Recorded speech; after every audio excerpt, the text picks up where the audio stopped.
Hello guys, अस्सलाम वालेकुम। This is Abina Fatima. जैसे कि आप देख रहे हैं, आज मेरे पास नेशनल का आ, कोई कोक हलीम है, मिक्स है ये।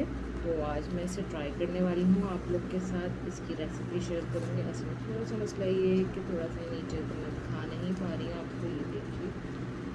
तो ये मैं आज बनाने वाली हूँ। तो सबसे पहले चलते हैं इसके इंग्रेडिएंट चेक करते हैं। इंग्रेडिएंट्स के अंदर मुझे प्याज चाहिए, गार्लिक, जिंजर, अदरक लहसुन, ऑयल और चिकन या गोश्त। तो मैं लूँगी चिकन बोनलेस, और एक पैकेट ये। इसके अंदर इन्होंने 2 पार्ट में इसको वो किया हुआ है। ये कोई इनकी तरफ से, नेशनल वालों की तरफ से कोई प्रमोशन, कोई कुछ नहीं है। बस मैं इसका आपको रिव्यू देने वाली हूँ और इसके बारे में मैं आपसे डिस्कस करने वाली हूँ।